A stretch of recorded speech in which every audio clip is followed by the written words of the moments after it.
Shalom, selamat hari Minggu. Ibadah hari Minggu 5 Juli 2020 dengan tema Perubahan yang Melegakan akan dilayani oleh Pendeta Elizabeth Simanjuntak, Kantoria, Kanya, Vicky, dan Tasya. Organis Mahaso Bagianto. Selamat beribadah.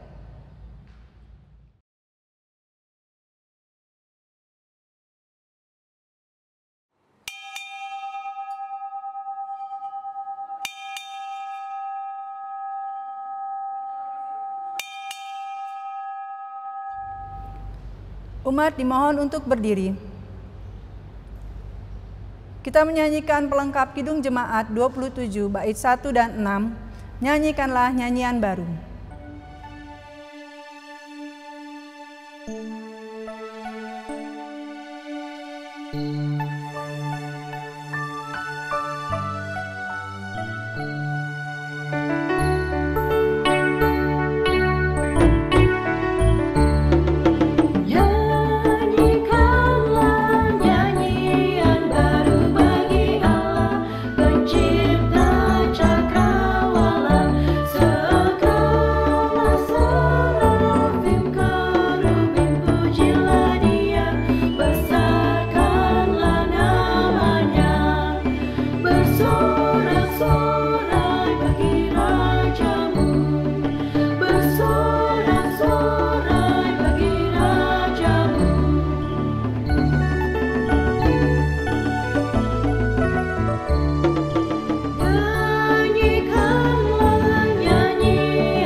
Umat yang terkasih, marilah ibadah ini kita khususkan dengan pengakuan di dalam hati kita masing-masing. Ibadah ini berlangsung di dalam nama Allah Bapa, Putra, dan Roh Kudus.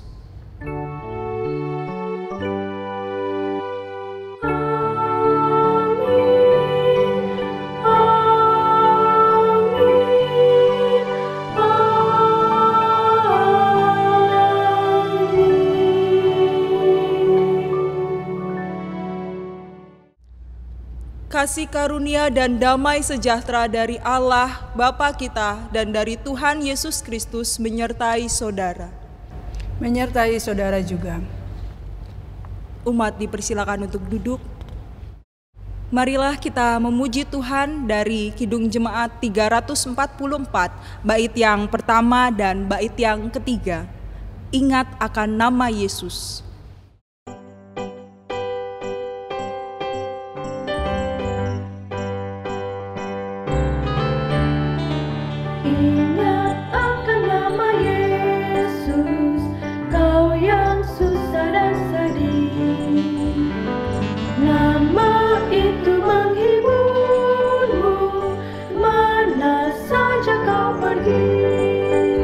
Indahlah namanya.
Umat yang terkasih, marilah kita satukan hati, kita berdoa.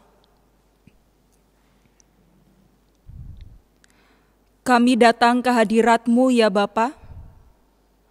Kami rindu akan sapaan firman-Mu. Firman yang menjadi dasar kehidupan kami. Firman yang menjadi penuntun langkah kaki kehidupan kami. Kami memohon kiranya Roh Kudus hadir mengurapi setiap kami di dalam menyambut firman Tuhan. Kiranya Roh Kudus-Mu yang juga mengurapi hamba yang akan menyampaikan firman ini, sehingga setiap kami dapat disapa akan kebenaran firman Tuhan, dan kami dimampukan untuk menjadi pelaku-pelaku firman. Hadirlah di tempat ini ya Roh Kudus, pimpinlah setiap kami. Amin. Umat yang terkasih, bacaan Alkitab kita pada hari Minggu ini didasarkan dari Injil Yesus Kristus menurut kesaksian Matius 11 ayat 16 sampai 19 dan dilanjutkan ayat 25 sampai 30. Matius 11 ayat 16 sampai 19 dan dilanjutkan ayat 25 sampai 30.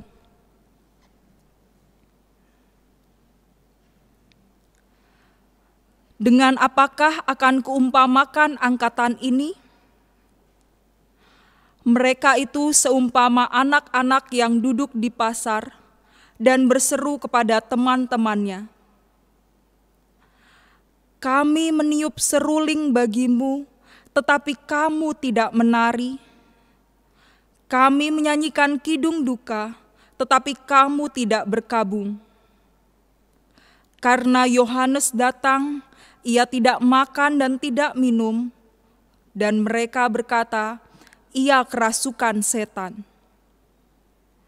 Kemudian Anak Manusia datang, ia makan dan minum, dan mereka berkata, "Lihatlah, ia seorang pelahap dan peminum, sahabat pemungut cukai dan orang berdosa." Tetapi hikmat Allah dibenarkan oleh perbuatannya. Pada waktu itu berkatalah Yesus, "Aku bersyukur kepadamu Bapa, Tuhan langit dan bumi, karena semuanya itu Engkau sembunyikan bagi orang bijak dan orang pandai, tetapi Engkau nyatakan kepada orang kecil. Ya Bapa, itulah yang berkenan kepadamu. Semua telah diserahkan kepadaku oleh Bapakku, dan tidak seorang pun mengenal anak selain Bapa, dan tidak seorang pun mengenal Bapa selain anak, dan orang yang kepadanya anak itu berkenan menyatakannya. Marilah kepadaku semua yang letih lesu dan berbeban berat, aku akan memberi kelegaan kepadamu. Pikulah kuk yang kupasang dan belajarlah padaku, karena aku lemah lembut dan rendah hati, dan jiwamu akan mendapat ketenangan. Sebab kuk yang kupasang itu enak, dan bebanku pun ringan." Demikianlah Injil Yesus Kristus. Berbahagialah setiap orang yang mendengarkan firman Tuhan dan memeliharanya. Haleluya.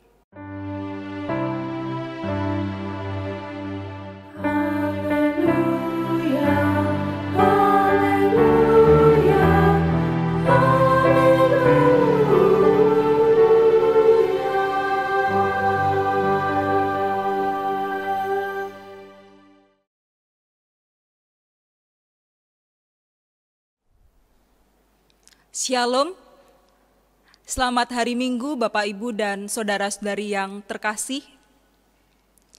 Bapak Ibu dan saudara-saudari yang terkasih, ketika Bapak Ibu pada hari Minggu ini masih beribadah di rumah secara online, saya ingin bertanya kepada Bapak Ibu sekalian. Bagaimana perasaan Bapak Ibu ketika harus menghadapi perubahan? Ketika ada suatu terjadi perubahan, respon seperti apa yang Bapak Ibu berikan terhadap perubahan tersebut? Apakah Bapak Ibu dan saudara-saudari termasuk orang yang mudah untuk menerima perubahan? Atau justru termasuk orang yang sulit untuk menerima perubahan? Ya, apapun yang Bapak Ibu pilih, yang termasuk orang yang menerima perubahan ataupun yang belum, kemudian saya ingin bertanya lagi Bapak Ibu. Faktor apa yang biasanya membuat seseorang sulit untuk mengikuti perubahan? Wah, tentu mesti kita akan menjawab banyak sekali Mbak pertanyaannya ya, borongan seperti itu ya. Faktor apa yang biasanya membuat seseorang sulit untuk mengalami perubahan? Mungkin kalau misalnya saya bisa membayangkan ya Bapak Ibu, karena di sini saya tidak bisa mendengar respon dari Bapak Ibu, saya bisa membayangkan faktor-faktor yang mempengaruhi orang untuk sulit menerima perubahan. Yang pertama, kecenderungan setiap orang yang sulit untuk meninggalkan zona nyaman. Karena sudah sekian lama berada di zona nyaman dengan kebiasaan, dengan suatu aturan seperti itu, kemudian tiba-tiba berubah, tentu akan menjadi sulit. Mungkin itu yang pertama ya Bapak Ibu. Betul atau tidaknya Bapak Ibu sendiri yang bisa menjawab. Kemudian mungkin faktor yang kedua, ketika seseorang sulit untuk menerima perubahan, dikarenakan biasanya belum mengetahui dampak dari perubahan tersebut. Sehingga ketika belum jelas perubahannya ke arah mana, seseorang akan sulit, ragu-ragu untuk mengikuti perubahan tersebut. Dan mungkin faktor yang ketiga Bapak Ibu sekalian, ketika seseorang sulit untuk mengalami perubahan, biasanya dikarenakan pengetahuan yang belum cukup, sehingga ketika untuk menerima perubahan, seseorang akan mengalami kesulitan karena pengetahuan terhadap perubahan itu belum dirasa cukup. Bapak, Ibu, dan saudara-saudari yang terkasih, ketiga hal tersebut mungkin ada di antara kita yang merasakannya. Atau mungkin ada di antara kita yang merasa, wah saya siap terhadap segala perubahan. Saya siap untuk menghadapi perubahan-perubahan yang baru. Tetapi kita di sini coba membayangkan alasan-alasan yang membuat seseorang sulit untuk mengalami perubahan. Mengapa saya berkata demikian Bapak, Ibu, dan saudara-saudari? Karena firman Tuhan pada pagi hari ini, kita sama-sama diajak untuk merenungkan sebuah tema yang cukup menarik, perubahan yang melegakan. Seperti apa perubahan yang melegakan?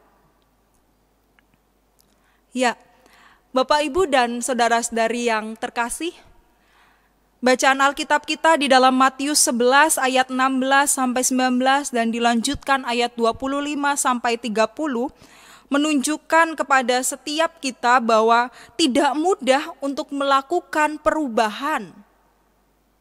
Tidak mudah seseorang harus berubah. Hal ini terbukti di dalam bacaan Alkitab kita, ada banyak tantangan yang akan dihadapi oleh orang-orang yang akan mengalami perubahan. Di dalam bacaan Alkitab kita menunjukkan bagaimana orang-orang Farisi dan ahli Taurat yang sulit untuk menerima perubahan yang dibawa oleh Yohanes Pembaptis dan juga Yesus. Ketika kita membaca di ayat-ayat sebelum bacaan kita hari ini, ditunjukkan bagaimana orang-orang Yahudi pada masa itu sulit sekali menerima keberadaan Yohanes Pembaptis. Bagaimana orang-orang pada masa itu melihat apa yang dilakukan oleh Yohanes Pembaptis tidak sesuai dengan kebiasaan orang-orang Yahudi pada umumnya. Kita menemukan di dalam bacaan kita disebutkan, Yohanes datang, ia tidak makan dan tidak minum, dan mereka berkata ia kerasukan setan. Pola hidup yang dijalani oleh Yohanes Pembaptis dianggap berbeda dengan orang-orang Yahudi pada umumnya. Sehingga ketika Yohanes Pembaptis memberitakan tentang pertobatan, orang-orang Yahudi khususnya ahli Taurat dan orang-orang Farisi sulit untuk menerima perubahan yang dibawa oleh Yohanes Pembaptis.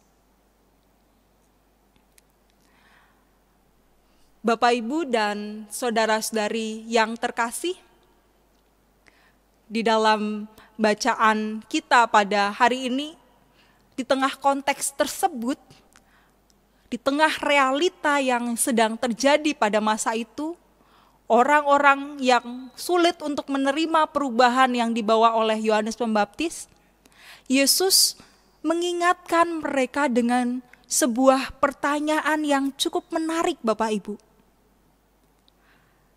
Di ayat yang ke-16 kita sama-sama membaca, dengan apakah akan kuumpamakan angkatan ini? Kita bisa membayangkan Bapak Ibu dan saudara-saudari, Yesus pun pada masa itu melihat bagaimana kesulitan yang dirasakan oleh orang-orang Yahudi karena menerima firman yang disampaikan oleh Yohanes Pembaptis. Yesus membayangkan bahwa angkatan ini, orang-orang Yahudi pada masa itu termasuk orang-orang yang sulit untuk menerima perubahan. Mereka menganggap bahwa orang yang melakukan sebuah perubahan itu orang-orang yang sangat berbeda dan bukan berasal dari Allah. Bagaimana ketika sikap ahli Taurat dan orang Farisi, mereka tidak mau menerima apa yang dinyatakan oleh Yohanes Pembaptis, terlebih lagi mereka tidak mau menerima keberadaan Yesus. Ahli-ahli Taurat dan orang-orang Farisi merasa bahwa apa yang difirmankan oleh Yesus, apa yang dinyatakan oleh Yesus dan juga Yohanes tidak sesuai dengan kebiasaan dan aturan-aturan orang Yahudi. Ahli Taurat dan orang-orang Farisi merasa bahwa, selama ini saya udah hidup dengan 613 peraturan-peraturan Yahudi. Dan tidak ada satupun orang yang melakukan berbeda dengan aturan tersebut. Dan orang yang melakukan berbeda dengan aturan-aturan Yahudi tentu akan dihukum. Sehingga ketika Yesus hadir, ketika Yohanes Pembaptis hadir, mereka menilai bahwa Yesus maupun Yohanes Pembaptis bukan berasal dari Allah, karena mereka melanggar apa yang menjadi aturan-aturan Yahudi. Bapak, Ibu, dan saudara-saudari yang terkasih, sikap inilah yang pada umumnya dirasakan oleh orang-orang yang sulit mengalami perubahan. Ahli Taurat dan orang-orang Farisi merasa, selama ini saya menjaga kebiasaan, selama ini saya menjaga aturan-aturan yang ada, mengapa tiba-tiba ada seseorang yang merubahnya? Sehingga ketika pengetahuan ahli-ahli Taurat dan orang-orang Farisi pada masa itu tidak mendukung gambaran apa yang diterima, mereka sulit untuk berubah. Mereka sulit untuk melihat bahwa apa yang dinyatakan oleh Yesus merupakan karya-karya Allah. Mereka sulit untuk menerima zona nyaman, melepaskan zona nyaman yang harus mereka hadapi. Di tengah konteks tersebut, Bapak, Ibu, dan saudara-saudari, di satu sisi Orang-orang Farisi dan ahli-ahli Taurat termasuk kelompok yang kaum intelektual. Mereka mengerti segala sesuatunya, mereka tahu dasar-dasar aturannya, sehingga ketika ada perubahan sedikit, mereka merasa, wah ini tidak cocok.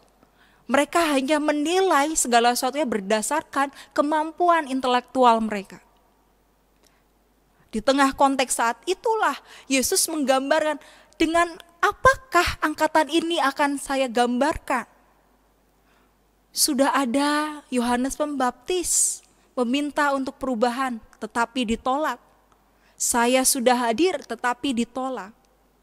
Yesus memakai sebuah gambaran yang cukup menarik Bapak Ibu. Gambaran anak-anak yang sedang bermain, yang duduk di pasar. Kalau misalnya kita membayangkan situasinya ya Bapak Ibu dan saudara-saudari, ketika Yesus melihat orang-orang pada masa itu digambarkan dengan anak-anak yang sedang bermain tentu dengan teman-temannya dan sebagainya, mereka berusaha bermain seruling, menari, tetapi ada juga orang yang tidak mau ikut bermain, tidak mau ikut bernyanyi, tidak mau ikut menari. Diajak pun juga tidak mau berubah. Tentu kalau kita membayangkan anak-anak pada masa itu melihat seseorang yang sulit untuk diajak berubah, sulit untuk diajak berperan serta, akan merasa gemes banget gitu ya Bapak Ibu dan saudara-saudari. Seperti itulah Bapak Ibu dan saudara-saudari yang dirasakan oleh Yesus ketika melihat orang-orang Yahudi pada masa itu yang sulit untuk menerima perubahan yang dibawa oleh Yesus. Padahal Yesus sendiri mengetahui orang-orang Yahudi merasa berat memikul beban peraturan yang sebegitu banyaknya, 613 peraturan, dan dengan sebegitu ketatnya yang dilakukan oleh ahli-ahli Taurat. Yesus satu sisi melihat beban berat yang dialami oleh orang-orang Yahudi, tetapi Yesus juga bingung bagaimana mengajak orang-orang tersebut untuk melihat dengan cara pandang yang baru. Dan di tengah konteks tersebut, Bapak Ibu dan saudara-saudari, Yesus mengundang setiap orang. Yesus mengundang orang-orang pada masa itu. Di dalam bacaan kita di ayat yang ke-25 sampai ayat yang ke-30. Bagaimana penulis Injil Matius menunjukkan pertama kali Yesus menyatakan dirinya bahwa ia merupakan orang yang diutus oleh Allah. Di ayat yang ke-25 disebutkan, pada waktu itulah berkatalah Yesus, "Aku bersyukur kepadamu Bapa, Tuhan langit dan bumi, karena semuanya itu engkau sembunyikan bagi orang bijak dan orang pandai, tetapi engkau nyatakan kepada orang kecil." Yesus menunjukkan kepada orang-orang pada masa itu bahwa hikmat yang diberikan oleh Allah tidak hanya diberikan kepada orang-orang yang memiliki intelektual tinggi, tetapi juga kepada setiap orang yang mau dengan kerendahan hatinya menerima sapaan Tuhan. Bapak, Ibu, dan saudara-saudari yang terkasih, di ayat yang ke-25 kita membaca bagaimana Yesus mengingatkan orang-orang Yahudi, termasuk ahli Taurat dan orang-orang Farisi pada masa itu untuk mari, datanglah kepadaku. Allah sendirilah yang telah menyatakan dan memberikan hikmat kepadaku. Yesus menunjukkan bahwa marilah kepadaku semua yang letih lesu dan berbeban berat, aku akan memberikan kelegaan kepadamu. Pernyataan Yesus ini menegaskan bahwa mari, perubahan itu ada di dalam diri Yesus. Perubahan itu terjadi berdasarkan pengajaran yang Yesus berikan. Di dalam pernyataan Yesus ini Bapak, Ibu, dan saudara-saudari, kita dapat berefleksi bahwa pertama kali Yesus mengajak setiap orang untuk merubah perspektif. Perubahan akan terjadi jikalau setiap orang merubah perspektifnya. Bagaimana Yesus mengubah pemahaman orang-orang untuk melihat kehadiran Yesus itu bukan sebagai kehadiran yang ingin menghilangkan Taurat, tetapi justru kehadiran Yesus membawa kelegaan dan sukacita bagi setiap orang yang ingin melakukan peraturan-peraturan tersebut. Allah sendirilah yang telah mengutus Yesus, dan kebenaran yang sejati ada di dalam Yesus. Yesus memulai dengan merubah perspektif. Bagaimana segala sesuatu yang terjadi dilihat tidak hanya dari perspektif pemikiran kita saja, tetapi dari perspektif bagaimana karya Allah yang ingin dinyatakan. Setelah Yesus mengajak orang-orang Yahudi pada masa itu untuk merubah perspektif, hal yang kedua yang Yesus lakukan adalah Yesus mengajak orang-orang pada masa itu untuk siap menghadapi realita yang terus berubah, yang tidak statis.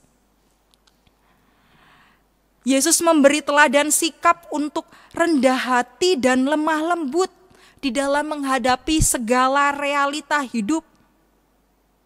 Peraturan, tanggung jawab, dan perubahan-perubahan yang ada dilihat tidak sebagai beban, tetapi bagaimana peristiwa yang terjadi, perubahan yang terjadi merupakan wujud karya Allah.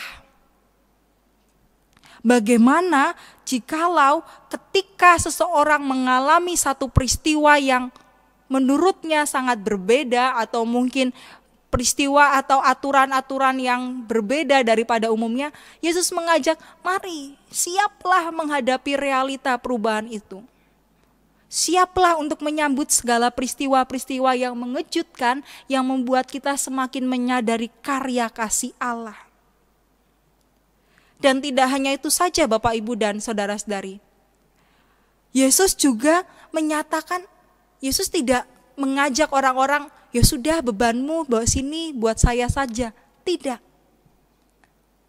Kalau misalnya kita menemukan di dalam ayat yang ke-29, pikulah kuk yang kupasang dan belajarlah padaku. Orang-orang Yahudi tetap disuruh untuk memikul kuk. Orang-orang Yahudi tidak disuruh untuk melepaskan kuknya. Kuk merupakan satu gambaran pada masa itu, merupakan satu gambaran, satu ketertundukan seseorang terhadap aturan. Walaupun di dalam secara harafiahnya, kuk itu merupakan satu kerangka kayu tunggal yang diberikan, ditaruh di atas hewan. Kalau misalnya pada masa itu hewan yang biasa membawa itu sapi, kerbau, dan sebagainya seperti itu ya Bapak Ibu, untuk diangkat, dibawa bersama-sama. Jadi menghubungkan dua ekor binatang, sehingga ketika binatang itu ditaruh kuk yang berupa kayu, binatang itu akan mengikuti kemana arahnya. Jadi merupakan satu gambaran bagaimana ketertundukan seseorang terhadap yang memberi kuk tersebut. Ketaatan dan bagaimana orang harus melakukan aturan-aturan yang diberikan. Di sini Yesus justru mengajak setiap orang Yahudi, pikulah kuk yang kupasang. Yesus tidak menyatakan bahwa sudah kukmu bawa sini, biar saku aja yang menanggung, tidak. Tetapi Yesus mengajak bahwa mari bersama-sama dengan aku. Kita akan berjalan, ketika tadi saya mengatakan bahwa kuk itu diangkut oleh dua binatang, di sini Yesus berarti menyatakan bahwa ketika kuk itu dinyatakan, ketika beban atau aturan itu diberikan, orang-orang tidak menanggungnya sendirian. Karena Yesus berjalan bersama sehingga beban itu tidak lagi terasa berat dan ukuran kuk yang diberikan sesuai. Kalau misalnya secara harfiah kuk tadi ditaruh di leher binatang tidak pas, tentu akan membuat susah binatang itu bergerak. Dan di sini Yesus memakai gambaran tersebut bahwa Tuhan tidak akan memberikan kuk yang melampaui batas kemampuan kita. Tuhan tidak akan memberikan suatu yang berat yang melampaui kemampuan yang ada pada kita. Sehingga kuk yang Yesus berikan itu menjadi ringan, menjadi satu yang tidak terasa berat. Bapak, Ibu, dan saudara-saudari yang terkasih, ketika kita sama-sama merenungkan firman Tuhan pada hari ini, kita dapat bersama-sama belajar dari perubahan yang dilakukan oleh Yesus, sikap-sikap yang Yesus lakukan. Ketika ada perubahan yang mungkin sulit untuk kita terima, Yesus mengundang kita, mari kita membuka mata kita dengan melihat dari perspektif cara pandang karya Allah. Apa yang sebenarnya ingin Allah nyatakan? Jikalau mungkin beberapa waktu yang lalu kita mengharapkan semoga di bulan Juli kita bisa beribadah bersama di gereja, namun ternyata ada perubahan yang harus membuat kita tetap di rumah. Perubahan ini mungkin sulit untuk kita terima karena kita udah merasa, wah saya ingin berkumpul, saya ingin bertemu. Tetapi ketika perubahan itu memaksa kita, ya sudah harus di rumah, beribadah dari rumah, kita sama-sama melihat bahwa apa yang ingin Allah nyatakan di tengah perubahan yang harus sedang kita hadapi saat ini. Atau mungkin jikalau Bapak Ibu sekalian yang punya putra-putri yang ingin mendaftar sekolah, mungkin awalnya berharap mendapatkan sekolah di tempat yang terbaik, tetapi ternyata terjadi perubahan sehingga harus mendapatkan sekolah yang ya apa adanya. Mungkin sudah mulai putus asa dan sebagainya. Bagaimana kita sama-sama diajak untuk melihat perubahan yang terjadi dari perspektif apa yang akan Allah nyatakan di dalam hidup kita, di dalam perubahan yang sedang kita hadapi. Ketika kita diminta untuk merubah perspektif, kita juga akan siap menghadapi perubahan-perubahan tersebut. Perubahan yang mengundang kita untuk melepaskan zona nyaman kita, mengikuti kemana Allah meminta kita untuk berjalan bersamanya. Karena tadi seperti yang saya sudah nyatakan, kuk yang Allah berikan membuat kita untuk tidak lagi kita sendiri yang menanggung, tetapi Yesus akan berjalan bersama-sama dengan kita. Dengan cinta kasih-Nya akan menanggung bersama dengan kita kuk tersebut. Sehingga kita tidak lagi merasakan suatu yang berat, tetapi melihat bahwa peristiwa, peraturan, atau perubahan-perubahan yang terjadi itu sebagai ya mungkin ada rencana Allah yang ingin Allah nyatakan. Sehingga kita semakin siap menghadapi perubahan-perubahan. Dan terlebih lagi Bapak Ibu dan saudara-saudari, Tuhan tidak akan memberikan kuk yang melampaui kemampuan kita. Tuhan tidak akan memberikan peristiwa-peristiwa berat, beban yang berat melampaui kemampuan kita. Karena Allah mengetahui apa yang kita perlukan, apa yang kita butuhkan. Selamat menyambut perubahan yang melegakan di dalam Kristus. Amin. Saat hening bagi kita sekalian.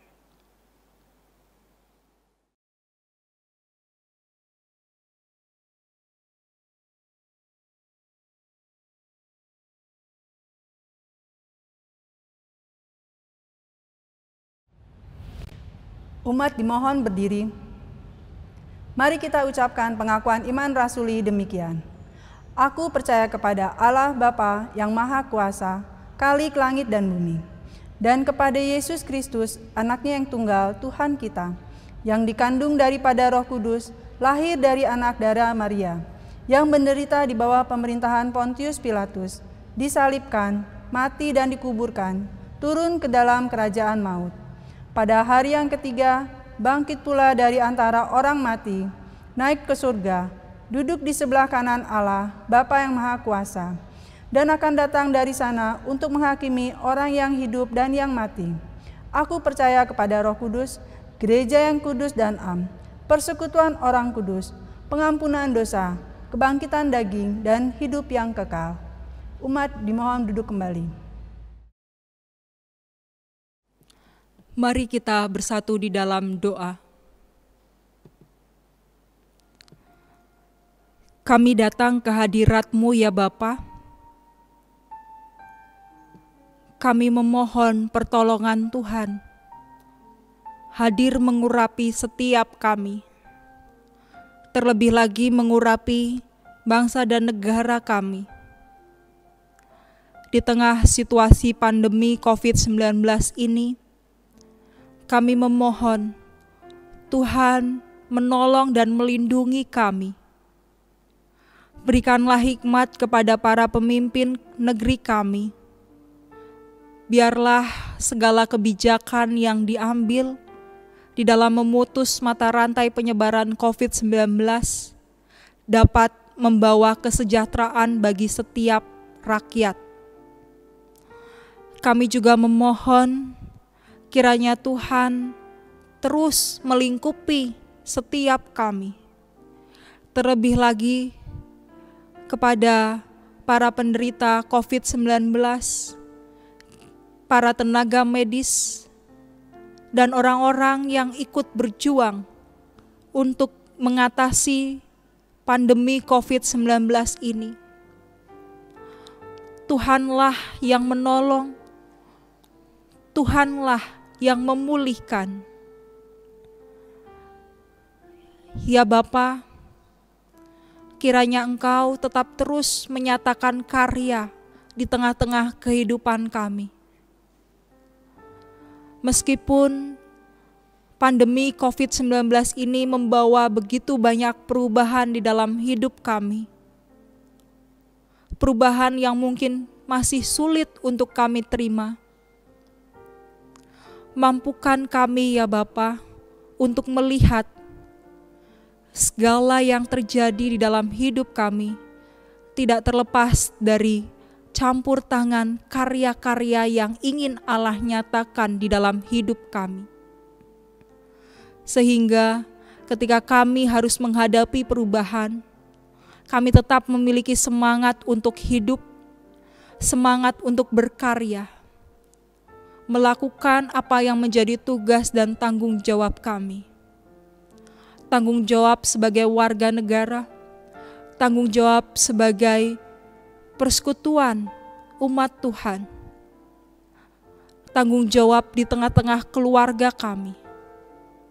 Sehingga ketika kami berkarya, kami tidak merasa lelah ataupun terbeban, tetapi kami yakin Tuhan memberikan kelegaan ketika kami melakukan tugas dan tanggung jawab tersebut. Ada berkat-berkat yang Tuhan berikan di tengah-tengah kehidupan kami, sehingga kami tetap bersyukur menjalani kehidupan ini. Ya Bapa, kami juga berdoa bagi seluruh warga jemaat GKJ Gandaria dan juga Pepantan Cawang. Kiranya Tuhan yang tetap terus memberikan kesehatan kepada kami. Pimpinlah kami untuk tetap terus saling mendukung di dalam karya dan pelayanan kami.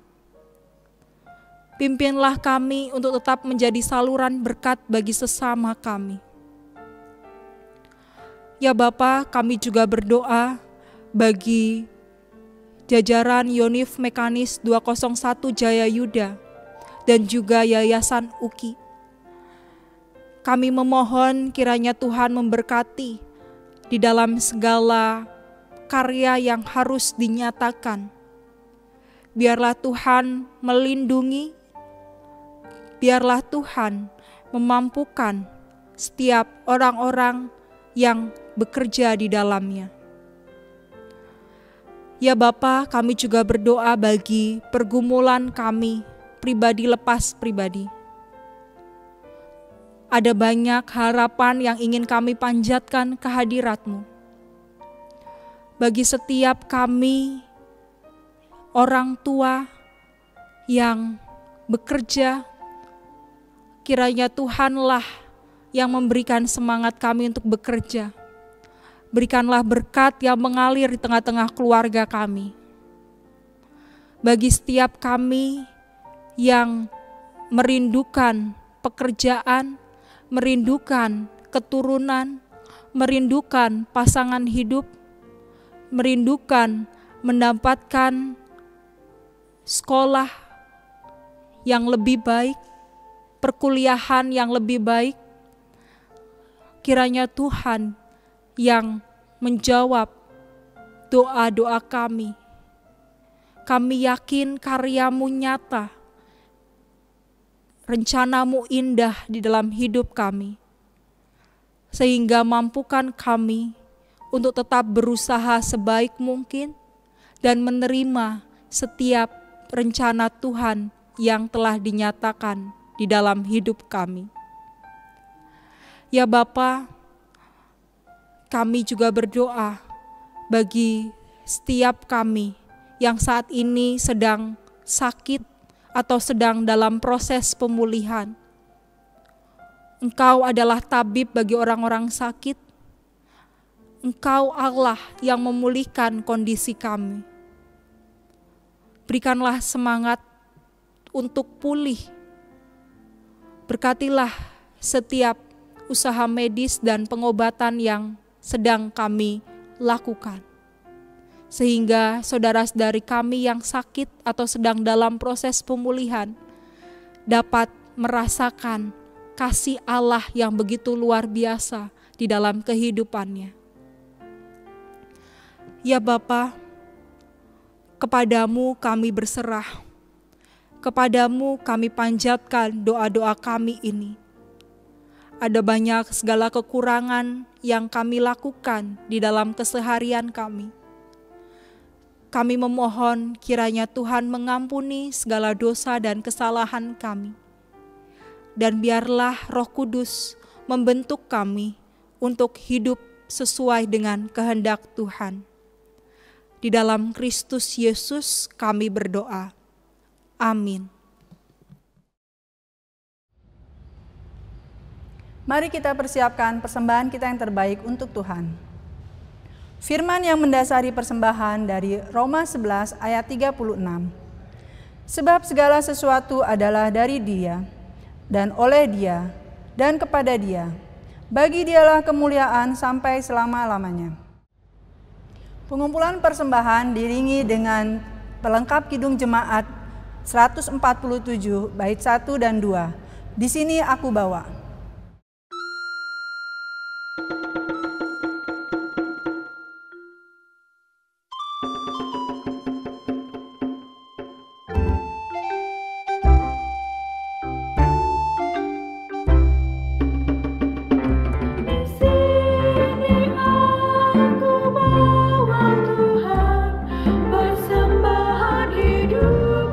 Semoga berkenan berapa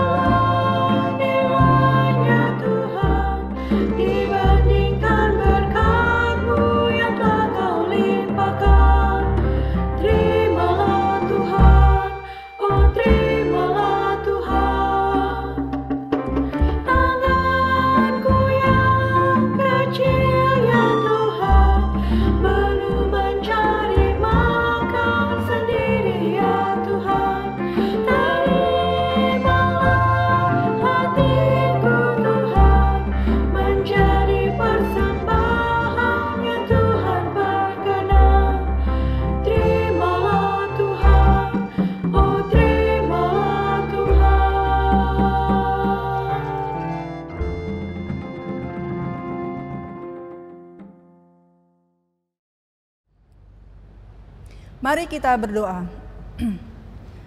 Bapa di surga, terima kasih atas berkat-berkat yang Kau limpahkan kepada kami sepanjang hari ini dan hari-hari yang kemarin. Terima kasih Bapa atas persembahan yang kami berikan juga pada hari ini. Kiranya Kau berkati dan Kau sucikan persembahan ini yang datangnya dari manapun juga. Berkati juga mereka yang mengelola persembahan ini agar Kau berikan kebijaksanaan. Terima kasih ya Bapa, kiranya Kau ajarkan kami juga untuk mempersembahkan tubuh kami sebagai persembahan yang kudus dan harum. Di dalam nama Tuhan Yesus Kristus yang senantiasa mengajarkan kami berdoa. Bapa kami yang di surga, dikuduskanlah nama-Mu, datanglah kerajaan-Mu, jadilah kehendak-Mu di bumi seperti di surga. Berikanlah kami pada hari ini makanan kami yang secukupnya, dan ampunilah kami akan kesalahan kami, seperti kami juga mengampuni orang yang bersalah kepada kami. Dan janganlah membawa kami ke dalam pencobaan, tetapi lepaskanlah kami daripada yang jahat. Karena Engkau-lah yang punya kerajaan dan kuasa dan kemuliaan sampai selama-lamanya. Amin.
Arahkanlah hatimu kepada dunia.